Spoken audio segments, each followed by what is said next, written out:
Chapter 3, Southern Sudan, 2008. The smudge on the horizon gained color as Naya drew nearer, changing from hazy gray to olive green.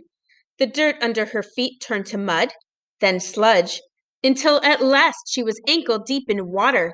There was always so much life around the pond. Other people, mostly women and girls who had come to fill their own containers. Many kinds of birds all flap and twitter and caw, herds of cattle that had been brought to the good grazing by the young boys who looked after them. Naya took the hollowed gourd that was tied to the handle of the plastic container. She untied it, scooped up the brown muddy water, and drank. It took 2 gourdfuls before she felt a little cooler inside. Naya filled the container all the way to the top.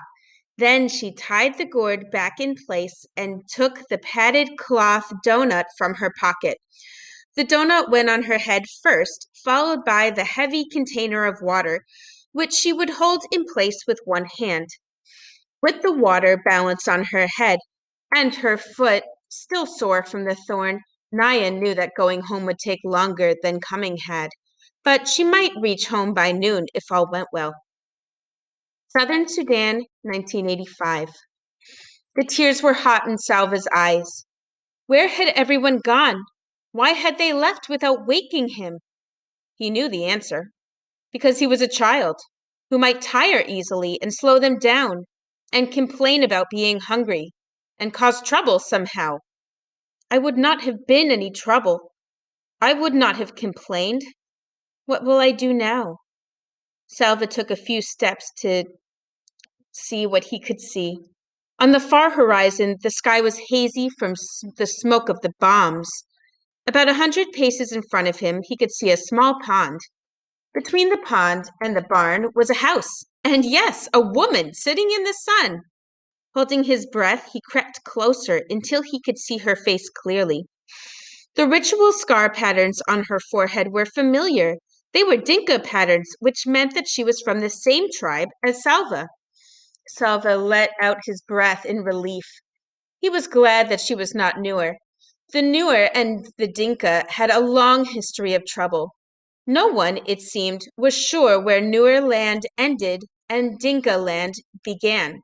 So each tribe tried to lay claim to the area's richest in water. Over the years, there had been many battles, large and small, between Dinka and Nuer. Many people on both sides had been killed. This was not the same as the war that was going on now between the rebels and the government. The Dinka and the Nuer had been fighting each other for hundreds of years. The woman looked up and saw him. Salva flinched at her glance. Would she be friendly to a stranger? Would she be angry for him spending the night in her barn? But at least he was not alone now, and that knowledge was stronger than the uncertainty about what the woman might do or say to him. He walked toward her. Good morning, Auntie, he said, his voice trembling. She nodded at him. She was old, much older than Salva's mother. He kept quiet, waiting for her to speak. You must be hungry, she said at last. She stood and went into the house. A few moments later, she came back out and gave him 2 handfuls of raw peanuts. Then she sat down again. Thank you, Auntie. Squatting on his haunches next to her, Salva shelled the peanuts and ate them. He chewed every nut into a paste before he swallowed, trying to make each one last as long as he could. The woman sat without speaking until he was finished. Then she asked, Where are your people? Salva opened his mouth to speak, but his eyes filled with tears again, and he could not answer. She frowned. Are you an orphan? He shook his head quickly. For a moment, he felt almost angry. He was not an orphan. He had a father and a mother. He had a family. I was at school. I ran away from the fighting. I do not know where my family is. She nodded. A bad thing, this war. What are you going to do? How will you find them? Salva had no answer. He had hoped the woman might have some answers for him. After all, she was an adult. Instead, she had only questions. Everything was upside down. Salva stayed in the woman's barn again that night. He began to make a plan.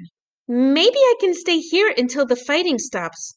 Then I'll go back to my village and find my family. He worked hard so she would not send him away. For 3 days he fetched firewood from the bush and water from the pond, but the pond was drying up. Each day it was harder to fill the gourds. During the daytime, Salva would hear the distant booming of artillery from the fighting a few miles away.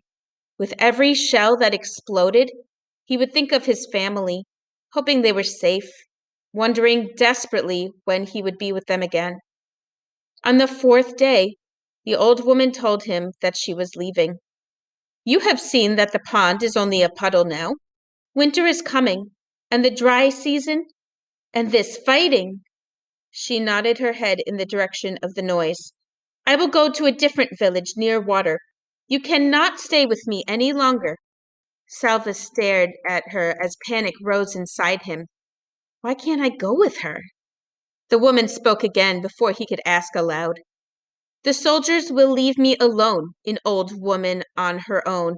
It will be more dangerous for me to travel with you. She shook her head in sympathy. I'm sorry I cannot help you anymore, she said. Wherever it is you walk, just be sure to walk away from the fighting. Salva stumbled back to the barn. What will I do? Where will I go? The words repeated themselves 1,000 times in his head. It was so strange.